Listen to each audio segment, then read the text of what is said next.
Hi, I'm Angus Mackenzie, Editor-in-Chief of MotorTrend, and welcome to the judging for the 2011 Sport Utility of the Year.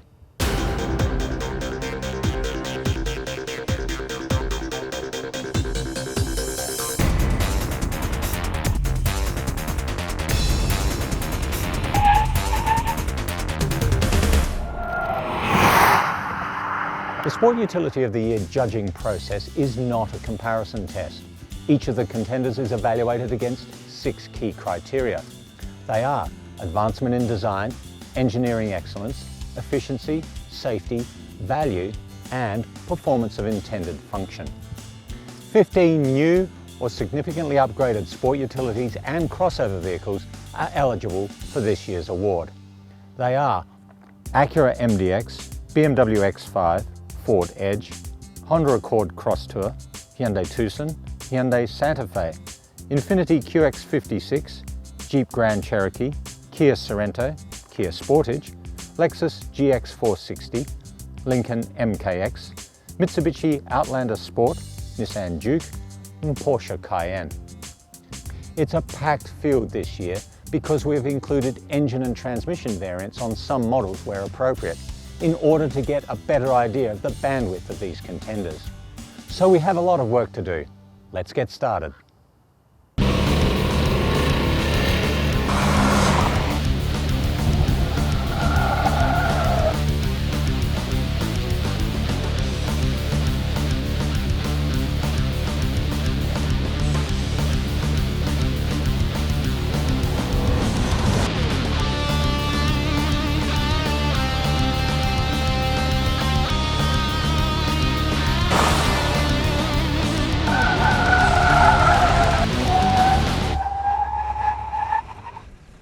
Because there are so many contenders this year, we've added an extra element to the judging process in the form of a 3-mile mini road course around the runways here at El Toro.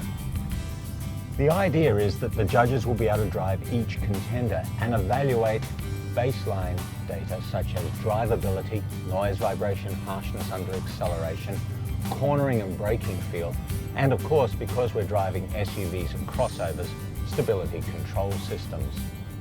The idea is that at the end of this process, we'll be able to eliminate the vehicles that are most clearly not going to be Sport Utility of the Year. And we'll take the finalists up to Northern California for evaluation on real-world roads. After 2 days of testing and evaluation here at El Toro, we've reached the end of the first phase of judging for the 2011 Sport Utility of the Year. Now it's time to say goodbye to the contenders that won't be making the journey to the next phase.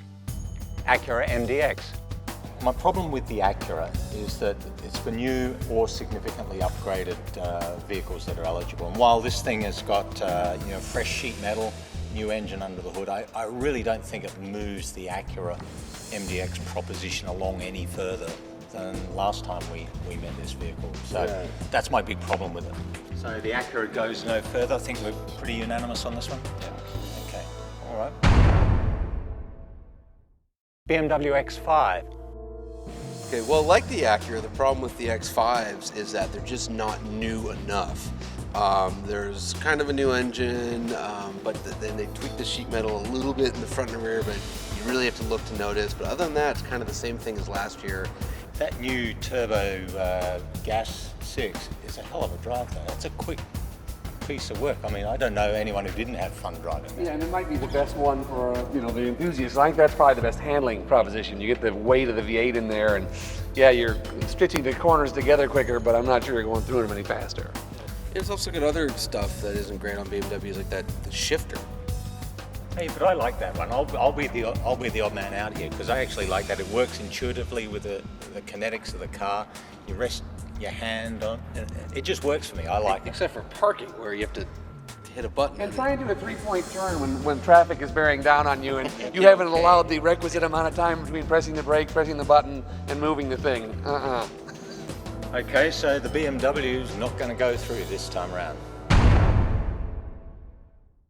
Honda Accord Crosstour. Well, the Honda Crosstour for me is, again, looking back 10 years to my first Sport Utility of the Year, reminds me of the Pontiac Aztec. A great concept in concept, but executed rather poorly. It's just a way to try to sell hatchbacks on Americans, and it doesn't work very well. It's not really a sport utility vehicle in terms of, you know, the interior configuration. It is a hatchback that's not really that useful. I mean, apart from all-wheel drive, what does it have? Low on utility, low on sport. So we're leaving the Accord Crosstour behind. Hyundai Santa Fe. The Hyundai Santa Fe's, both of them felt like the image that Hyundai was trying to get rid of. They both feel old, especially compared to the Sorrento, which we also have. That it's on a newer platform, on a newer chassis. It just feels much more composed, even though it has its own issues. It does feel, you know, outdated and outclassed compared with other vehicles in the segment these days. One thing, I mean, the handling and the ESP tuning on these things is just way behind the best. This thing just slams everything to a halt as soon as these tires, which on that one really are terrible. They'll go at just really low limits. Okay, so the Santa Fe's are not going to cut it this year. Kia Sorrento. Sorrento initially impressed me. I think the design is very attractive. I like the interior a great deal. It's handsome, has a quality look to it, for sure. The things that really let me down about it were interior noise was a big one. Over rough surfaces, there was a lot of booming in the interior cavity. To me, it didn't seem quite fully baked. I think the engine's quite nice. The tranny is, you know, pretty nice as well. But like Kim said, you know, the ride's a little stiff, it's a little noisy. The steering's, you know, artificial, so. That knocks the Sorrento out. Lexus GX 460. You know, new V8, very smooth, feels pretty powerful. The 6-speed was nice. There's a lot of roll. There's just a lot of everything that you don't want. Just almost feels dangerous at times. ESP kicks in really fast and hard.